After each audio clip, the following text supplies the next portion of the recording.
அனைவருக்கும் இனிய காலை வணக்கம் நண்பர்களே. தங்கத்துக்கு இந்த வாரம் என்ன ஆச்சுன்னே தெரியல நண்பர்களே. இந்த வாரம் ஆரம்ப நாள்ல இருந்து இன்னைக்கு வரைக்கும் டெய்லியும் அதிகரிச்சிட்டே இருக்கு.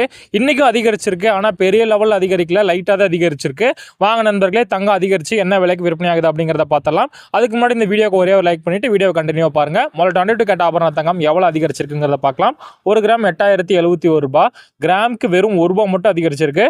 சவரன் 64,568 ரூபாய், சவரனுக்கு 8 ரூபாய் அதிகரிச்சிருக்கு நண்பர்களே. சரி நண்பர்களே, இது வரைக்கும் நம்ம சேனலை சப்ஸ்கிரைப் பண்ணாம ஒரு லைக் பண்ணாம வீடியோ பார்த்துட்டு இருந்தீங்கன்னா இப்போ சப்ஸ்கிரைப் பண்ணி வச்சுக்கோங்க. டெய்லியும் தங்கம் மற்றும் வெள்ளி அப்டேட் பண்ணிட்டே இருக்கிறேன். உங்களுக்கு தங்கம் வாங்குறதுக்கு ரொம்பவே யூஸ்ஃபுல்லா இருக்கும். சரி நண்பர்களே, இப்பயாவது இந்த வீடியோக்கு ஒரு லைக் பண்ணிடுங்க. அடுத்து 24 கேரட் பார்க்கலாம். 1 கிராம் 8805 ரூபாய், கிராமுக்கு 1 ரூபாய் அதிகரிச்சிருக்கு.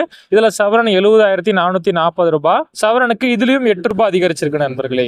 சரி வாங்க நண்பர்களே, அடுத்து வெள்ளியின் விலை பார்க்கலாம். இந்த வீடியோக்கு இது வரைக்கும் ஒரு லைக் பண்ணலன்னா இப்பயாவது ஒரு லைக் மட்டும் பண்ணிடுங்க. நான் உங்ககிட்ட இருந்து எதிர்பார்க்கறது இது மட்டும் தான். வெள்ளி இன்னைக்கு 1 கிராம் பாத்தீங்கன்னா 107 ரூபாய் 90 பைசா, கிராமுக்கு ஒரு 10 பைசா மட்டும் சரிஞ்சிருக்கு. 1 கிலோ பார்த்தீங்கன்னா 1,07,900 ரூபாய், கிலோ கணக்கில் வாங்கினீங்கன்னா ஒரு 100 ரூபாய் சரிஞ்சிருக்கு நண்பர்களே. இதுதான் நண்பர்களே இன்னைக்கு தங்கம் மற்றும் வெள்ளியின் விலை நிலவரம். மீண்டும் நாளை பதிவில் உங்களை சந்திக்கிறேன். இது வரைக்கும் நம்ம சேனலை சப்ஸ்கிரைப் பண்ணாம ஒரு லைக் பண்ணாம வீடியோ பார்த்துட்டு இருந்தீங்கன்னா சப்ஸ்கிரைப் பண்ணி வச்சுக்கோங்க நண்பர்களே. டெய்லியுமே தங்கம் மற்றும் வெள்ளி அப்டேட் பண்ணிட்டே இருக்கிறேன். நீங்க நகை பெரியரா இருந்தால் உங்களுக்கு ரொம்பவே யூஸ்ஃபுல்லா இருக்கும். சரி நண்பர்களே, வீடியோ முழுமையா பார்த்ததுக்கு ரொம்ப நன்றி. அடுத்த பதிவில் உங்களை சந்திக்கிறேன்.